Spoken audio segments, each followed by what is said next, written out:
गिरिवरधारी यशोदानन्दन व्रजजनरञ्जन यशोदानन्दन व्रजजनरञ्जन जमुनतीरावनचारी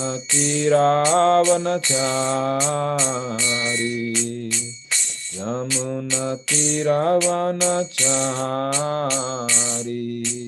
जय राधा माधव कुंज बिहारी गोपी जनवल्लभा गिरिवरधारी जय राधा माधव कुंज बिहारी गोपी जनवल्लभा गिरिवरधारी यशोदानन्दन व्रजजनरञ्जन यशोदानन्दन व्रजजनरञ्जन यमुनतीरावनचारी यमुनतीरावनचारी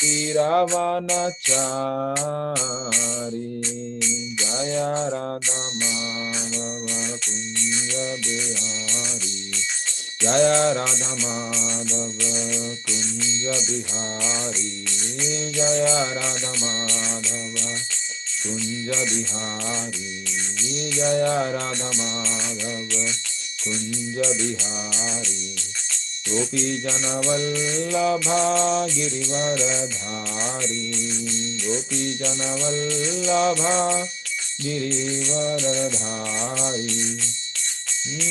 यशोदानन्दन व्रजजनरञ्जन यशोदानन्दन व्रजजनरञ्जन यमुनतीरावनचारी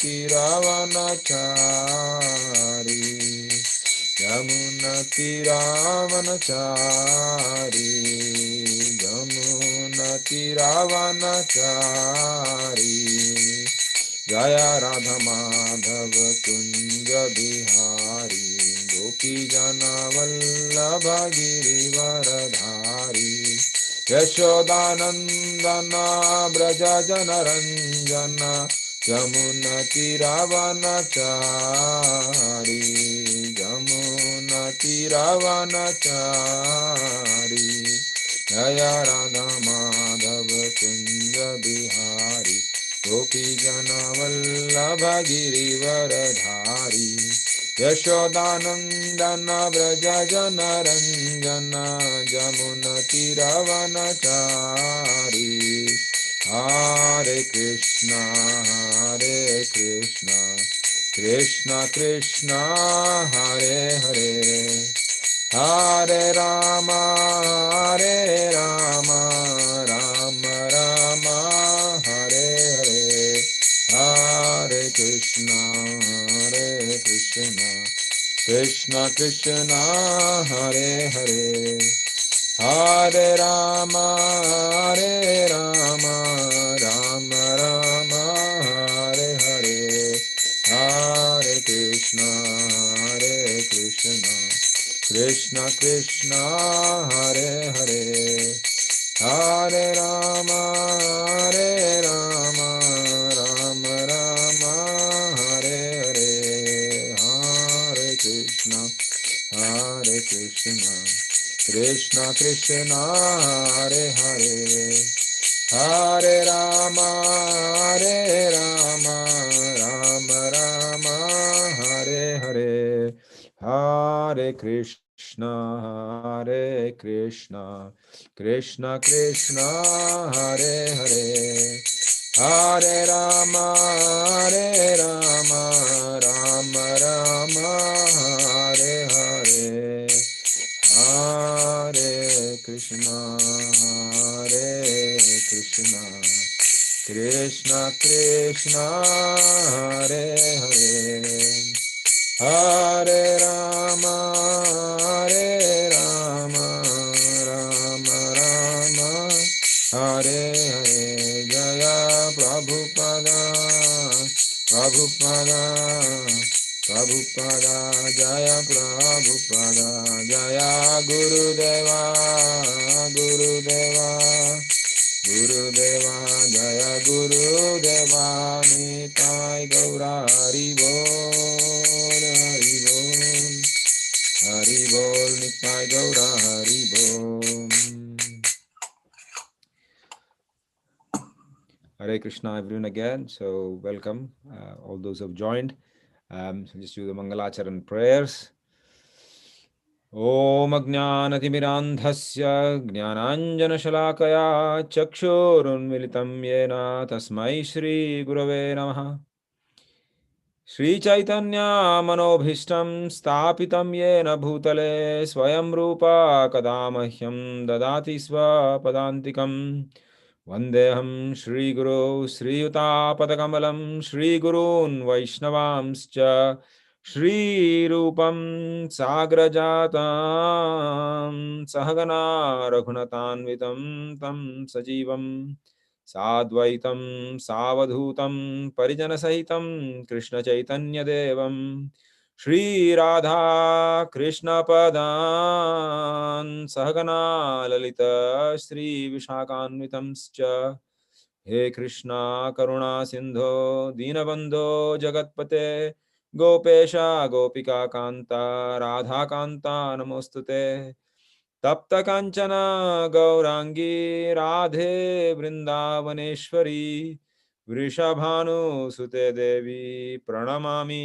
हरिप्रिये वाञ्छकल्पतरुभ्यश्च कृपा सिन्धुभ्यैव च पतितानां पावनेभ्यो वैष्णवेभ्यो नमो नमः जय श्री कृष्ण चैतन्य प्रभु नित्यानंद श्री अद्वैता गदाधर श्रीवासादि श्री गौर भक्त वृंद हरे Krishna Krishna Krishna Hare Hare Hare Rama Ram Ram Hare Hare.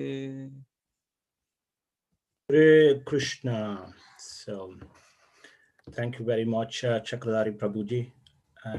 On behalf of ISKCON Manchester, we would like to welcome to our ISKCON Manchester virtually. So thank you very much for kindly agreeing to give class on this special topic, as it is the month of Gita Jayanti.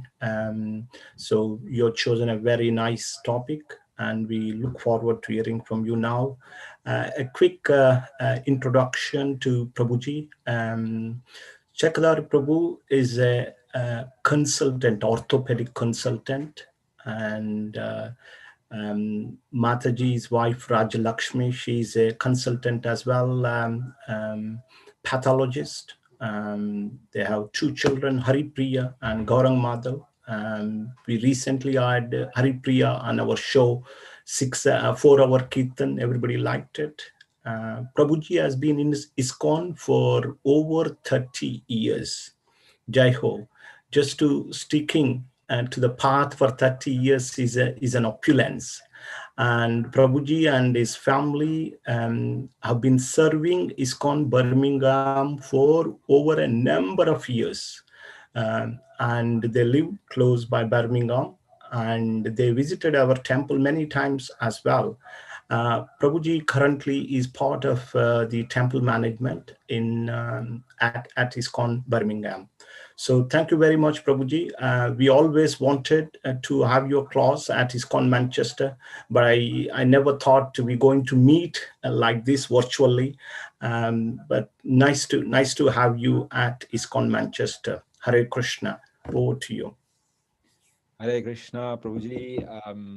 I'm so much grateful, eternally indebted to ISKCON Manchester, and for you, Nataraj Prabhu, for giving me this very rare opportunity to give an opportunity to prepare for Hari Katha. As I was saying, that giving a class is for me an act of purification. It's an opportunity for me to properly study our scriptures, because I'm so full at most of the times. I just read, I skim the pages, I don't really dive um, like so many of you do. So this is my opportunity. So many thanks for giving this opportunity. and thank you for your kind introduction.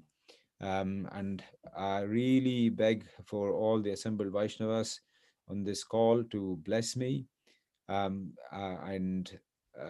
that I'll do justice, and also in some shape or form serve you and our glorious parampara. So the topic, as Gauranath Raj Prabhu was saying, is quite relevant to this month of December. December holds a special place in all of ISKCON devotees, not least because it's the December marathon, but of course also because it is the month that Supreme Personality of Godhead, Sri Krishna, spoke the amazing Bhagavad Gita to his very close friend, relative, and devotee, Arjuna.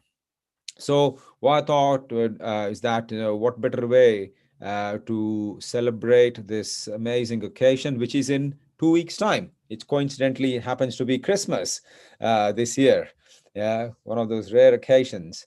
So we're going to celebrate Gita Jayanti. We'll certainly have a very Merry Christmas, because we'll have an amazing Gita Jayanti where we'll be fasting on the day, and of course reading all the 700 verses. So we'll start off with the place, the amazing venue that was the scene for Bhagavad Gita, which is Kurukshetra. I'll talk briefly about the Dham, the glories of Dham, and also touch on the Gita Mahatmya. There are 7 shlokas of Gita Mahatmya, and Prabhupada makes a mention of almost all of them, at least 6 shlokas in the introduction of Bhagavad Gita as it is. For those who have Bhagavad Gita as it is, it's worthwhile just if you can open the introduction and in the end of the introduction, just before the Guru Parampara, the 7 verses, Prabhupada makes mention of them. So let's talk about Kurukshetra and the place where this happens. So as you all know, the very first verse of Bhagavad Gita is Dharma Kshetre Kurukshetre Samaveta Yuyutsavaha Mamaka Pandavaschaiva Kimakurvata Sanjaya. So most of us know about this shloka. It's a signature shloka. And there Kurukshetra, the second word is Kurukshetra. So the glories of this dham, this place called Kurukshetra, is just phenomenal. And thank you for all for giving the opportunity, because I did, by the mercy of Vaishnavas, I looked up some books and had an opportunity to learn more about this dham. So dhams, as we know, for all Vaishnavas, practicing Vaishnavas and devotees, dhams hold a special place in our heart, be it Vrindavan Dham, Mayapura Dham, Puri Dham, any of the dhams. Now, why dhams are so important? Why places are so important? Well, His Grace Gauranga Prabhu gave a very good analogy. Dhams are very potent, very powerful. They never lose their relevance, their importance, their potency. Just like this is an analogy. It is probably it's relevant, but it's kind of a not an analogy what we would like to remember. But wherever nuclear incidents have happened, so Hiroshima and Nagasaki, where the nuclear bomb was thrown, and then Chernobyl, and then recently more in Japan, where the tsunami hit a nuclear reactor. You see, decades afterward, there is still nuclear activity there. And Gaurang Prabhu, for those who know, compares that dhams like that. You see, when the Lord comes and performs his activities, that dham retains that potency forever. The nuclear example is just a mundane example, but that's what it is. So Kurukshetra, so after Lord Krishna went to the Kauravas for a one last ditch attempt to settle the issue between Pandavas and Kauravas to the Kaurava assembly, and goes and tells, we are too familiar with last ditch attempts, there are some last ditch attempts to save Brexit. So, something like that. So really Krishna went and said to the Kauravas, he said, look, Pandavas are Kshatriyas. They need to rule. Okay, give them at least 5 villages. And what does Duryodhana, such a, proud, arrogant man says? Forget about 5 villages. I'm not going to give you the land. where a needle, the stick of a needle worth, I'm not going to give you that land, forget about it. So Krishna says, fine, okay, now it's war now. So it's very general impression amongst non-devotees is that, why how come Krishna was so violent? How could he incite Pandavas to kill so many? But that's not the case. He did everything possible to secure a peace deal. 5 villages, that's all he asked for. No, he said no. After that, so now Krishna, now his next step was to say, where will this war be conducted? Okay, so he goes around Bharatavarsha. So when he goes to Kurukshetra, he observes something very fascinating. So Kurukshetra being a dharma kshetra, as in a land where dharma is upheld, he sees very interesting thing. What he sees is a farmer is trying to protect his land from so his field is next to a river bank, okay? And he notices that because of heavy rains, the river bank is threatening to breach its banks and flood his field, a crop. The crop was almost ready to be harvested, and he finds that that crop is now threatened. We see this all the time, in some subcontinent, so many places where, unexpected rains and cyclones destroy crops worth thousands and thousands and thousands of, money. But then of course, the farmer being a farmer, it was his dharma to protect his field. So what he does is he puts logs where the river bank was about to breach. But the log was not doing anything, the log was not strong enough. And then now Krishna is observing all this mind, okay? And then he sees that his son, who's next to him, he finishes all the logs, he doesn't have any more. And what the farmer does, he literally picks up his son and then uses as a log to stop the river bank from breaching. Now Krishna is just amazed. Hang on, what sort of a land is this? This is a land, this is the place where people don't seem to be attached to their own, they don't have a bodily attachment. This farmer is so amazing that he wants to do his dharma as a farmer, wants to protect his field. Okay, now he says this has to be a special place. So this is where the war will be waged. So that's how Krishna decided that Kurukshetra will be the place, because there is so much more. And interesting, the other reason is that Krishna, being the Supreme Personality of Godhead, knows he's a Bhuta Bhavana. He knows past, he knows future. He knew Arjuna would fall under the compassionate bodily attachment, although temporary, although for the sake of us, for the humanity in general, he knew that Arjuna would be feeling very compassionate. So, and he wanted the effect of such a holy place, Dharma Kshetre Kurukshetre, to have a positive influence on Arjuna, so that though he is compassionate, he will come out of his compassion, as in he'll have true spiritual compassion rather than material body compassion. So, imagine if it were somewhere else, then what Krishna thought, that is more than likely that the compassion would overtake Arjuna and he wouldn't even listen to Bhagavad Gita. So this place where a father is not attached to his son at a bodily platform, but is attached to his dharma as to protect the crops, like how the farmer was, Krishna wanted the similar effect that the Kurukshetra has on Arjuna.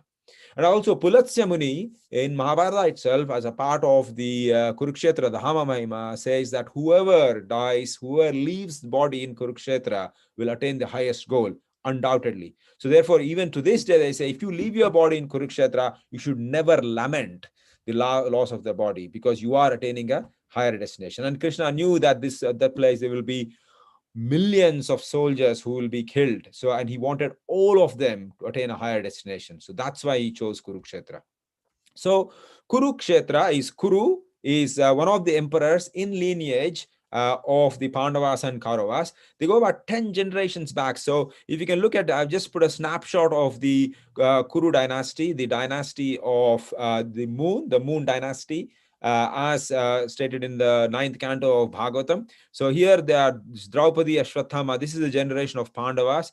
And then go up there, Kuru sits somewhere here, about 10 generations earlier to Pandavas. And the name Kurukshetra comes from the Emperor Kuru. And that itself, the life history of Emperor Kuru itself is so fascinating. So Emperor Kuru, like so many other Rajarishis, which is saintly kings, was so keen that his subjects are strict followers of dharma.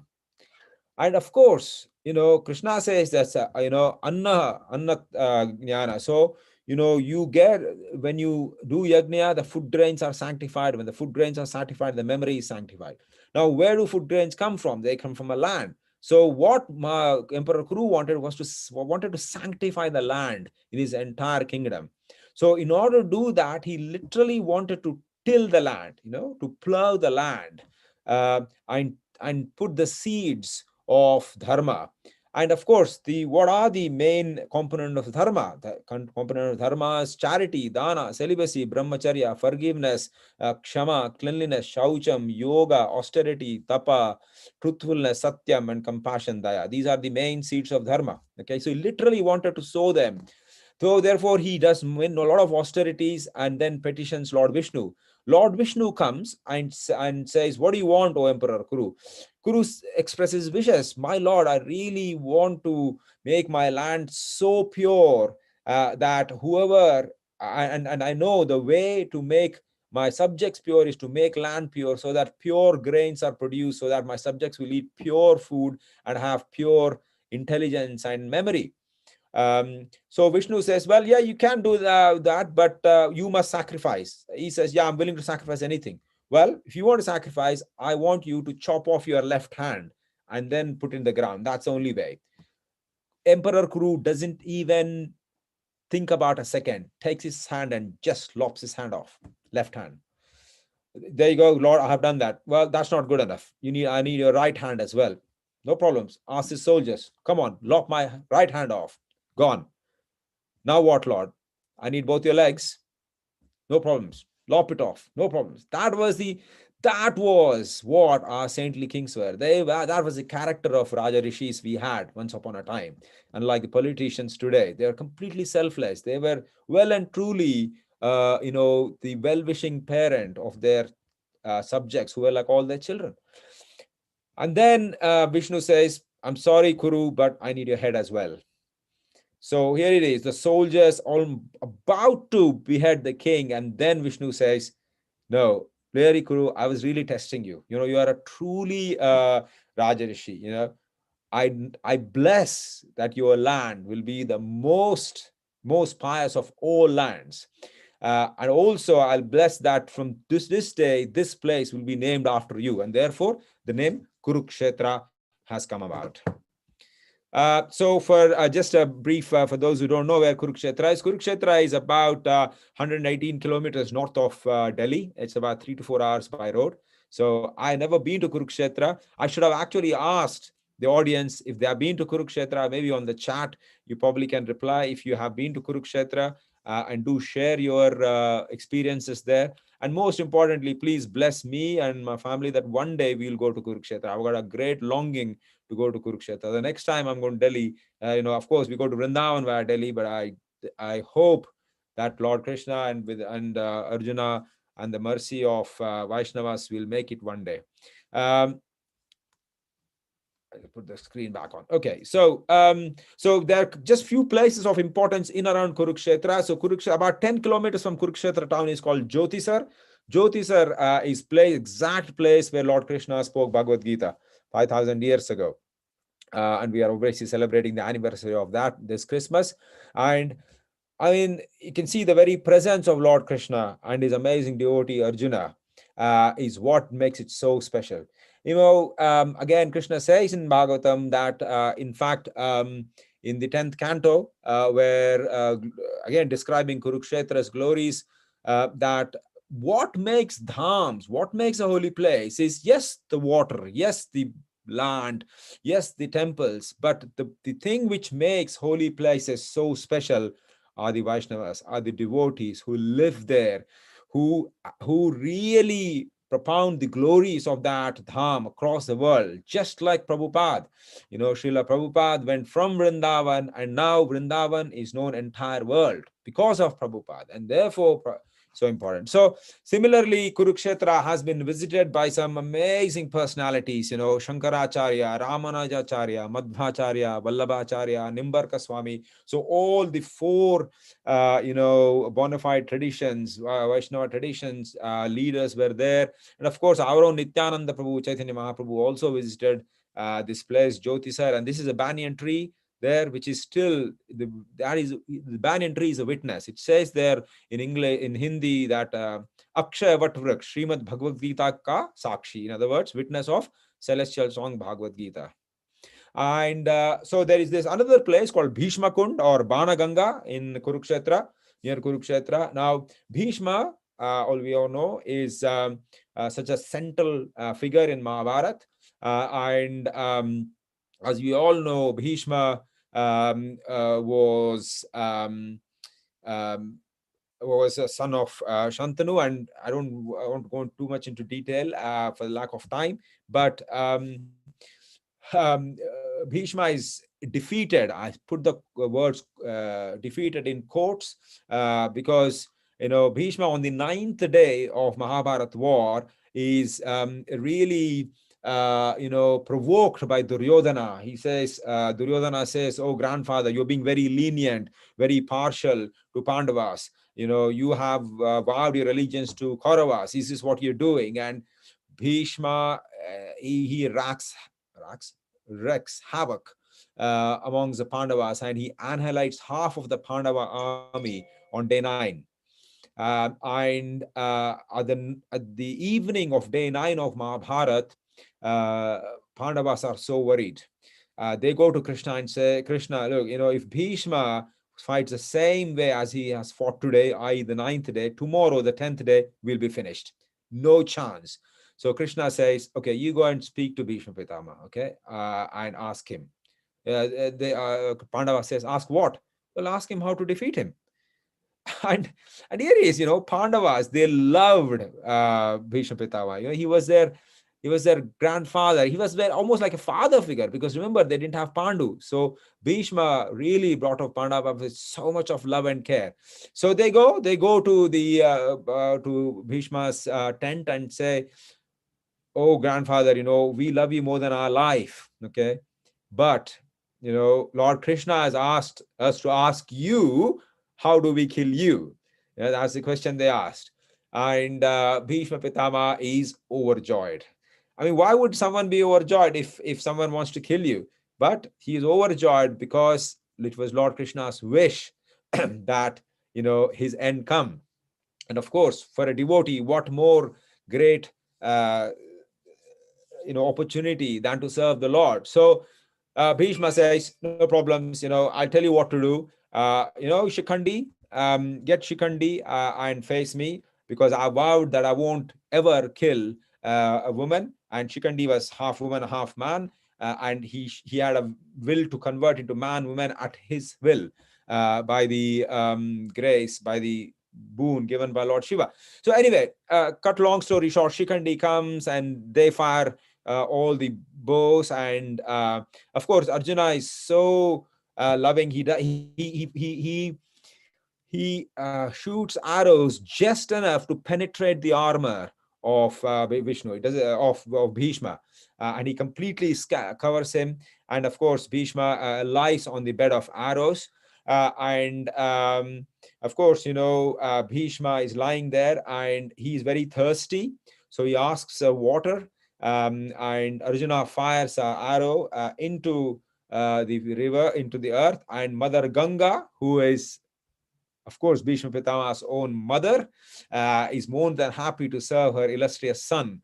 So this is where exactly where the Bhishma Kund place is called. It's called Bana Ganga. So Ganga appeared from the Ban of Arjun. So there is an amazing temple here. Banaganga. And so briefly about Bhishma Dev, one could ask, well, if Bhishma Pitama was such an amazing devotee of Lord, why at all did he fight on behalf of Kauravas? Well, there is an external reason, internal reason. External reason being that he vowed allegiance to whoever sat on the throne of Hastinapur, and therefore he was loyal to them. That's the external reason. But more relevantly, as devotees, the internal reason is that Lord Krishna wanted to show everyone that no matter how illustrious a person you are, how amazing talent you have. I mean, remember, Bhishma Dev was taught by none other than Lord Parashuram. So Ganga Devi takes Bhishma Dev when he was born with her to the celestial worlds, gets Parshuram to teach him all the Vedas. He was expert. And of course, his own father, Shantanu, gives him the boon that he will have what's called as Ichha Mrityu, which means that he will only leave his body, or he can only die when he wanted to. So that was the status, power of Bhishma Dev. But what Lord wanted to show is that you might be Bhishma Dev, but if you are not devotee of Lord, well, he was a devotee of Lord, but if you don't follow what the Lord and his devotees want, then you will be defeated. That's one of the internal reasons. The other internal reason is that Krishna says in Bhagavad Gita that Kaunteyehi pratijanihi name bhaktya pranashyati. So he wanted to prove that no matter what, he will protect his devotees. But remember, Krishna promised that he won't pick up a weapon in the Mahabharata war. Okay, but yet in this picture you can see Krishna lifted a chariot wheel. Then it's called Rathangapani. Rathangapani, wheel of chariot, is one of the parts of the chariot. So he's a Rathangapani. Sorry, is the light okay? I'll just maybe switch the light. Is the light okay, Prabhu? Can you see me okay? Yeah. Yeah, okay. Thank you, Prabhu. I'll just maybe slightly open this up a bit. Okay. So he always wanted to protect the devotees. So despite the fact that he said he wouldn't lift up a weapon, he lifts the wheel of the chariot to kill Arjuna. And then, of course, the most important thing is that he wanted to enjoy the transcendental pastime of fighting with Bhishma. Bhishma was an amazing warrior. He annihilated, as I said, Pandavas, half of Pandava army in one day. So he wanted to have the pleasure of fighting. And of course, Bhishma did shoot some arrows at Krishna, and they did. Bhavartha describes how the arrows pierced Lord's body, but because the arrows were shot with so much of love and devotion from Bhishma Dev, Krishna felt that he was actually throwing some flowers instead of the arrows. So that's the pastime of Bhishma Dev. And then there is something called Brahma Sarovar in Kurukshetra. This was created none other than by Emperor Kuru himself. And it is described in Bhagavatam, 10th canto, where when Krishna, Balarama, Subhadra, and all the Dwaraka Vasis, residents of Dwaraka, go to Kurukshetra to observe the auspicious occasion of solar eclipse. Because Krishna is advised by Narada Muni saying that, look, you have killed, because you have been involved in killing of so-called killing of so many warriors in the battlefield of Kurukshetra, you must go and atone sins. So of course Krishna always sets an example for others to follow. So they go, and so in this Brahma Sarovar, Lord Balram, Subhadra, and Krishna took a bath in this very Brahma Sarovar that you seen in this picture. It's quite a big Sarovar, a big lake, almost a lake, a kilometer by half a kilometer. And of course, the glories of Kurukshetra also for Vaishnavas is the significance of, as I already alluded to, where all the residents of Dwaraka go to Kurukshetra. And of course, the external reason, as I said, was to atone the sins, but the internal reason was to meet up with the Vrajvasis, the inhabitants of Vrajadham. So so Vrajavasis along with Nanda Maharaj and Vasu, and they come from Vraj, and of course from Mathura, Vasudeva, Devaki, and all the Vrishnis go there to Kurukshetra, and all Dwarkavasis come as well. And of course, in the Bhagavatam, it's described, it's three cantos, sorry, three chapters, I meant, where the incidents of how the gopis meet Krishna, how Nanda Maharaj meets Vasudev, and how all the Yadavas from Dwaraka extol the great qualities of the Vrishnis and of Nanda Maharaj, and the exchanges that they have is like some long lost friends. We meet up each other, and that happened at this very place. So in one sense, Kurukshetra has the combined dham qualities of three amazing dhams: Dwaraka, Mathura, and Vrindavan.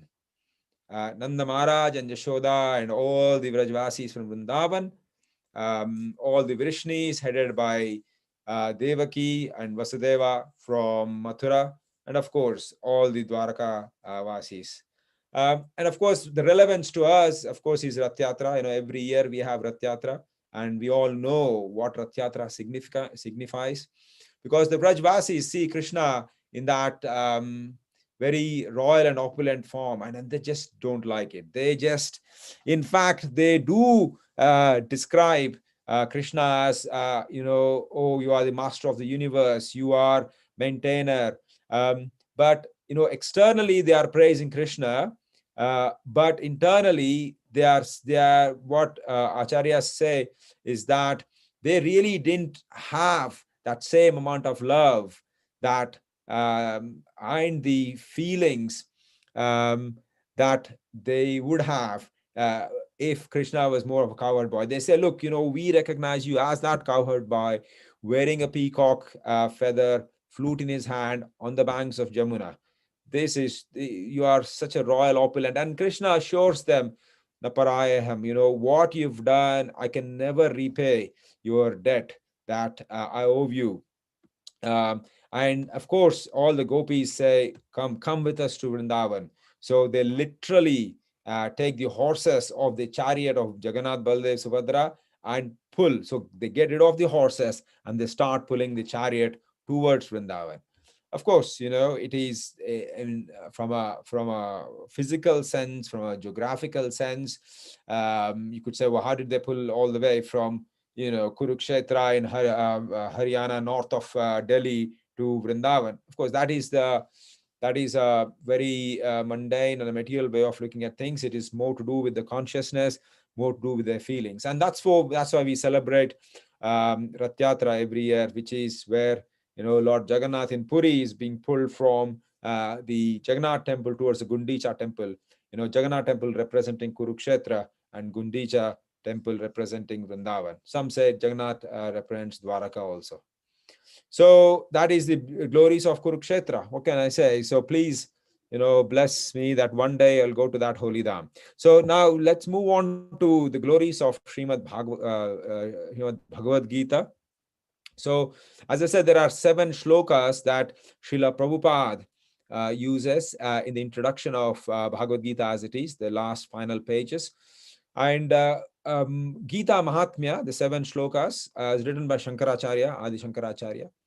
Of course, we know Adi Shankaracharya was a proponent of impersonal philosophy, Mayavada philosophy, but it was Krishna's arrangement that he does that. He was expansion and incarnation of none other than Lord Shiva. And Shankaracharya did that on the orders because of Lord Vishnu, because whole point was Shankaracharya to reintroduce slowly the concept of Vedas, having been completely been annihilated, not annihilated, but completely been, discredited by Gautam Buddha prior to that. So Shankaracharya came. Anyway, so these are the 7 shlokas. So if I have your permission, I'll just quickly recite these shlokas. So the first shloka goes something like, Gita Shastram idam punyam yapatet prayatah puman Vishnoho padam avapnoti bhayashokadi varjitaha. It says that one who, with a regulated mind, recites with devotion this Bhagavad Gita scripture, which is a bestower of all virtue. Okay. Idam punyam will attain to a holy abode such as Vaikuntha. Vishnoho padam.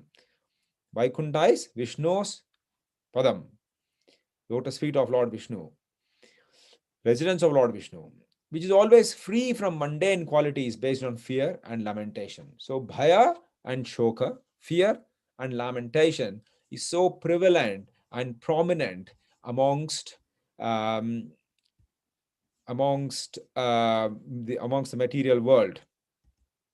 And what Shankaracharya says is that just reading this Gita has such a potential effect. I mean, we don't have to discuss too much about fear in the current age. You know, everyone's worried about COVID.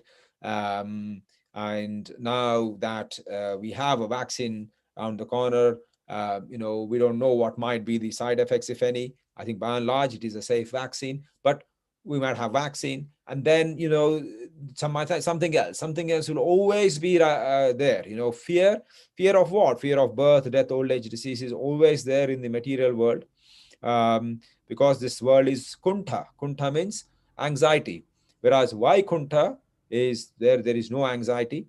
And reading this Gita with what? With devotion. Okay. Yah pathet prahatapuman. You should study the scripture, patan karna hai, and that is the glories. That's the first thing. So what Shankaracharya assures is that you would be blessed with lack of fear and lamentation. The second shloka of Gita Mahatmya says, Gita dhyana shilasya pranayama parasya cha naiva santi hi papani purva janma kritani cha. Says that if one reads Bhagavad Gita very sincerely, with all seriousness, then by the grace of the Lord, the reactions of his past deeds will not act upon him. So, how does one get rid of bhaya and shoka as described in the first shloka is explained here. Bhaya and shoka are generally the result of our past deeds. See, both good and bad. It's not necessarily that bad deeds will give you fear or lamentation, because good deeds might make you, have good results, whatever, wealth, beauty, knowledge, strength, fame. They might, but there invariably be a fear, because you might lose it. If someone is too wealthy, he might be fearful that he might lose it. If someone is too beautiful, he or she will feel that he'll be losing it because of the the march of time, and so on and so forth. And the way Bhagavad Gita helps us is that it burns the past deed. It says this Purva Janma Kritani cha, or all the papas of Purva Janma, na santi, naiva santi, it won't act upon him. When one does what? When one Gita Adhyayana. When you study Gita, not just read it, but Bhagavad Gita as it is should be read and not be kept on our shelves as it is. And therefore, what Gita Mahatmya Shloka 2 says is that, if you read it very sincerely, with all seriousness, the first shloka was with all devotion, with all sincere and seriousness, then all the past reactions are burnt for sure. The third shloka is Mala nirmochanam pumsam jalasnanam dine dine sakrit gitamrita snanam samsara malanashanam. One may cleanse himself daily by taking a bath in water, but if one takes a bath even once in the sacred Ganges water of Bhagavad Gita, for him the dirt of material life is altogether vanquished. We all know how great Mother Ganga is, how great, what a sacred river it is, what an amazing personality Ganga Devi is. And we also know how Ganga Devi has appeared in this world. Jayadeva Goswami sings in his Dashavatara Stotra What does it say? Chalayasi yatra vikramane balimadbhuta vamana padana kanira janita pavana padana kanira janita jana pavana. So Ganga has appeared by pada nakha. Nakha is nail, pada is the toe. So when Lord Vishnu in the form of Vamandev, who becomes Trivikrama, so Vamandev is the dwarf Brahmana form. Of course, he expands himself to become Trivikrama. So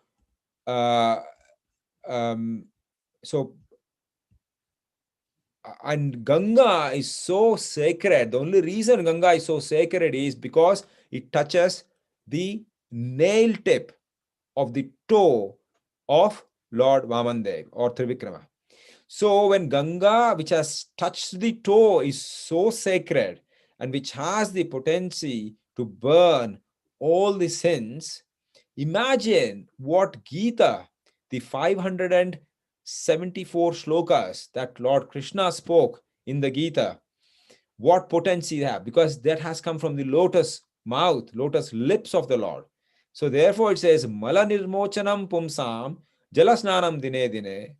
Okay, you may clean your body daily with Ganga, but even if you have drunk the nectar, Gita Amrita Snanam, even once, then Samsara Malanashanam, the whole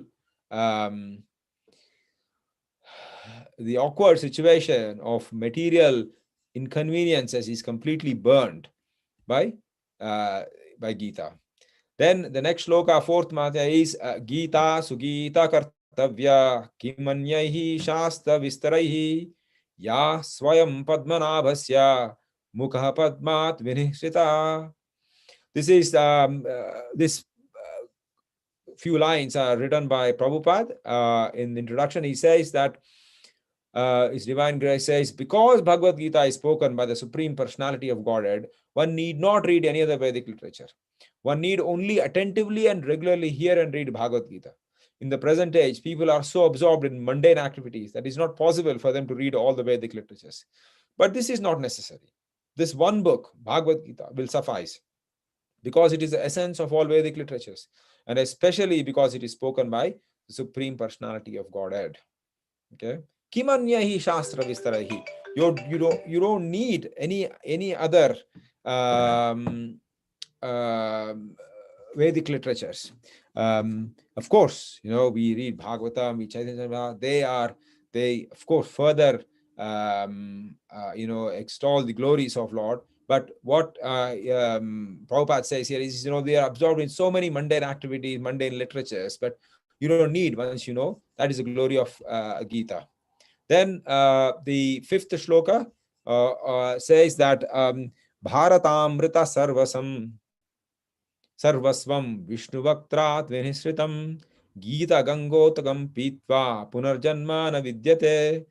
Again, His Divine Grace Prabhupada writes as a purport to this shloka, he says, one who drinks the water of Ganges attains salvation. So what to speak of one who drinks the nectar of Bhagavad Gita? Bhagavad Gita is essential nectar of Mahabharata and is spoken by Lord Krishna himself, the original Vishnu.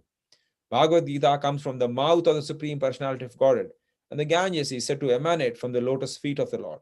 Of course, there is no difference between the mouth and the feet of the Lord, but from an impartial study, we can appreciate that Bhagavad Gita is even more important than the water of the Ganges. This is what we already discussed that in the previous verse, exactly the same. So, just like we sing in Brahma Samhita, Angani Yasya Sakalendri Vittimanti. So Prabhupada confirms is saying there's no difference between the feet and the mouth.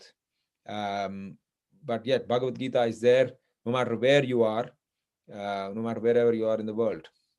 So the sixth shloka, this I'm sure a lot of you know this, very popular one, which goes Sarvopanishado Gavo Dugdha Gopala Nandanaha Parthavatsa Sudhir Bhokta Dugdham Gitamritam Mahat. So it says, this Gita Upanishad, Bhagavad Gita, the essence of all Upanishads, is just like a cow. And Lord Krishna, who is famous as a cowherd boy, is milking this cow. Arjuna is just like a calf, and learned scholars and pure devotees are to drink the nectarian milk of Bhagavad Gita. So this is an amazing analogy, how when all the Upanishads, if all Upanishads are compared, are put together, then Gita is the essence, is the summary of all the Upanishads. Okay, Sarva Upanishado Gavo, um, and of course um, the real nectar from a cow is what? Her milk, of course.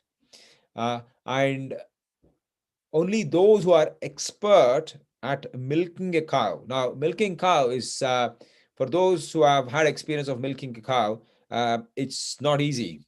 Of course, the farmers here in UK employ all sorts of artificial ways to milk a cow. But if you want really milk a cow, it is a skill job. I've tried once a few years ago, and my hand started aching quite quickly. Sorry, I keep doing this. Just a minute. I just lost my sharing page again. Okay, there you go. Here, back again. So, and if you, so you should be an expert milkman, a cowherd boy to milk, and that is what Krishna is. He says that Dugdha Gopalanandanaha. So, if Gopalanandana is like a milk man, and of course, to get the milk, if you look at cows, what the milkman does is first let the calves first have the share, and then you milk, because that's how mother cow works. First it must be stimulated by the calf. And here Lord Arjuna is compared like a calf. Partho vatsa sudhir bhoktaha. And so that is the way to approach Gita. The way to approach Gita is to go through Sudhir. Sudhir is what? Learned scholars and pure devotees. They who have got the nectarian milk of Gita, the nectarian knowledge of Gita. From whom? From their gurus, going all the way to Arjuna, who received it first, who's like a calf. And of course, Arjuna received it from whom? From Krishna. Okay, so and that is the glories of Gita. Of course, also acharyas say that what I put here, the picture of Nyana Mudra. For those who are into mudras, there are lots of mudras, and this is what Nyana Mudra. And it's interesting. Nyana Mudra is composed predominantly of your index finger and your thumb. And what this represents here is that just as if you want to milk a cow, you need those two fingers are the most important. You see, in order to milk a cow, you need your index finger and thumb. Should they be strong enough? So just like how Lord Krishna, when you compare him as a cowherd boy, can get the nectarian milk from Bhagavad Gita, similarly, what he's doing is actually giving that knowledge. So the milk is actually like a knowledge that Lord Krishna is giving. So that's what the correlation I've heard from other devotees who describe this particular shloka. And then the last verse is again very popular verse.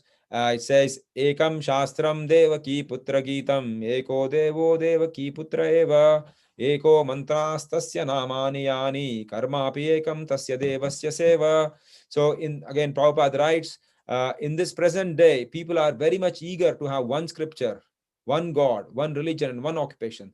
Therefore, Ekam Shastram Devaki Putra Gitam, let there be one scripture only, one common scripture for the whole world, Bhagavad Gita. Eko Devo Devaki Putreva. Let there be one God for the whole world, Sri Krishna.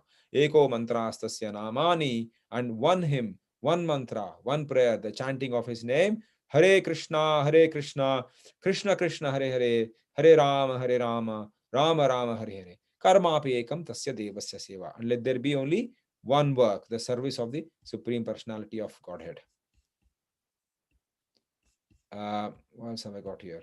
And then, of course, apart from giving these amazing verses, Shankaracharya in the Bhaja Govindam verse says this, saying that Bhagavad Gita kinchita dhita Ganga jalalava vanika pita sakrit api yena murari samarcha kriyate tasya yamena na charcha. It's amazing, such a wonderful use of Sanskrit words by Shankaracharya. Says that let a man read but a little from Bhagavad Gita, drink just a drop of water from the Ganges, worship but once Murari, he then will have no altercation with Yama. Amazing use of Sanskrit words. He says that Bhagavad Gita, kinchita, very little dhita, Ganga jala, even if little of Ganga, Sakrit api yena Murari samarcha. So if you archa, means worship Murari, then you won't have any charcha with Yama. That's what it says. So you won't have any arguments with Yama because you simply will never need to see him. That is the beauty of this shloka here. And then, of course, for those, some Acharya also say that Bhagavad Gita represents the universal form, the Virat Rupa, as described in the 11th canto, which is Vishwarupa Darshana, 11th chapter, I meant. So the first 5 chapters are like 5 heads. The next 10 chapters are like 10 arms. The 16th chapter is like his navel. And the 17th and 18th are of his lotus feet. So just as how Srimad Bhagavatam is represented, all the 12 cantos of Bhagavatam represented from the lotus feet to the lotus face, the 2 first, second canto representing the lotus feet, going all the way up to the 10th canto, which is lotus face, and 11th and 12th the head. So similarly, you can Bhagavad Gita is very much the form of Krishna in that sense, though is Virat Rupa. So I think it's 2 o'clock now. I'll stop now. Again, many thanks for this amazing opportunity that you've given me. Manchester devotees have always been so kind, and we always long to visit you. Me and my family, we love to come over. Of course, with the current conditions, it hasn't been possible, but we really look forward to come and have your association. And many thanks for this amazing opportunity. So I'll stop there and look at the chat, see if there are any questions or comments. Nataraj Prabhu, I'll... Hare Krishna, Prabhu. Thank you for that wonderful, amazing lecture. Are there any questions or comments from any of the devotees, either on Zoom or on YouTube? Please post.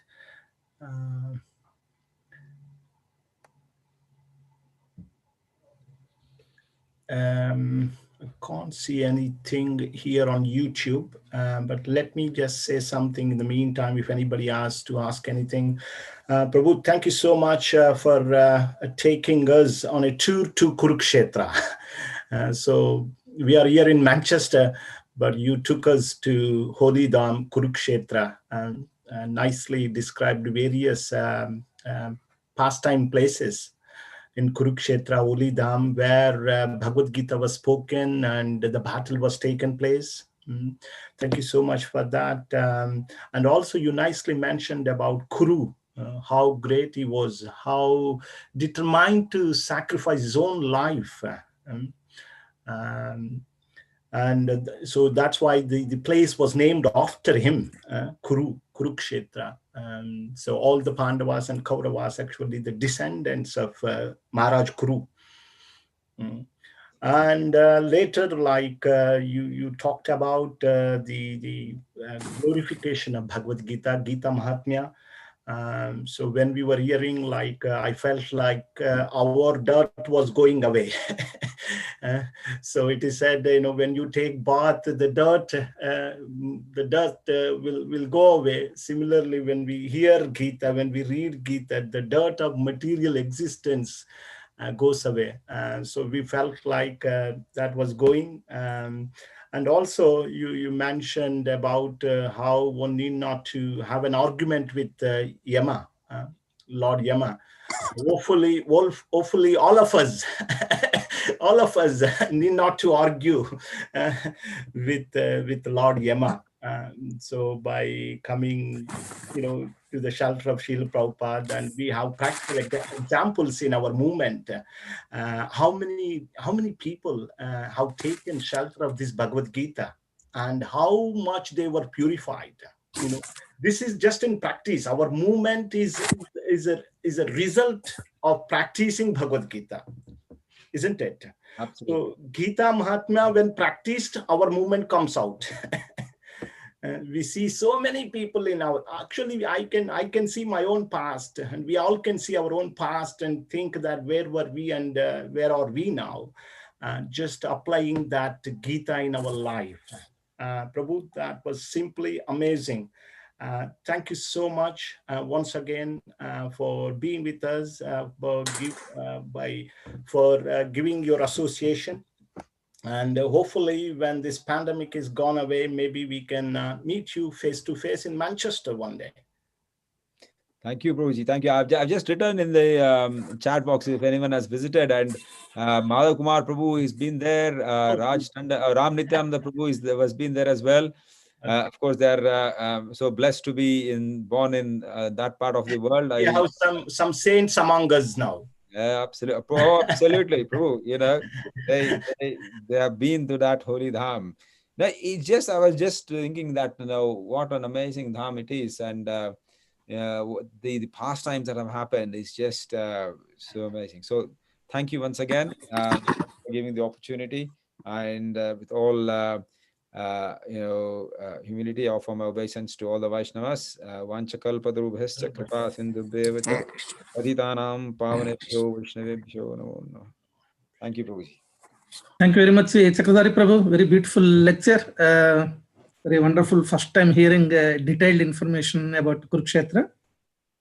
So, yeah, like you mentioned, one day we'll visit together. Yes, I think we all should go on a dham yatra there.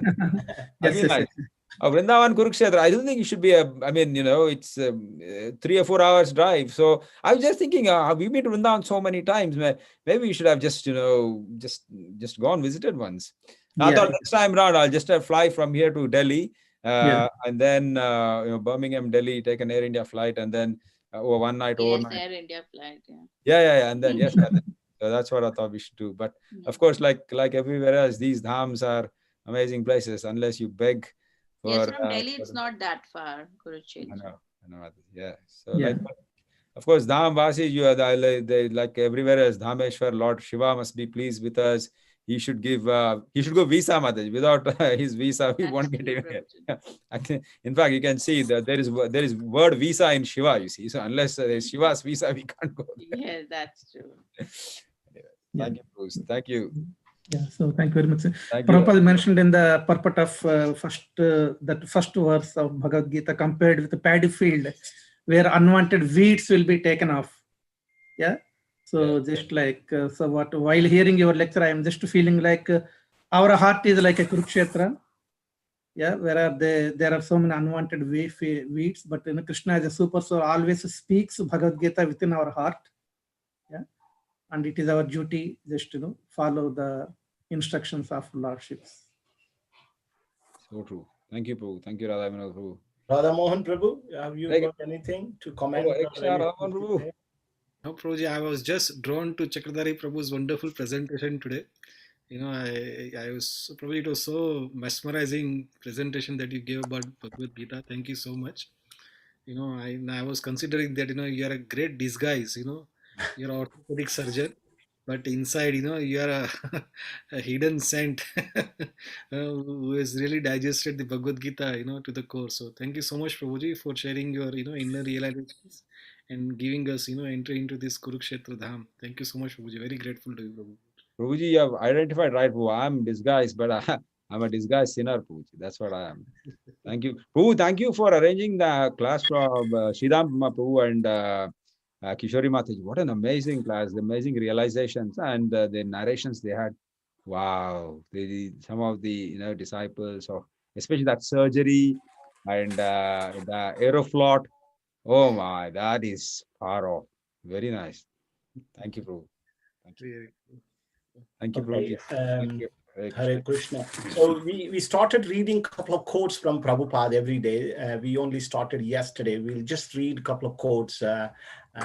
So maybe can I kindly ask Radha Vinod Prabhu to read these quotes out?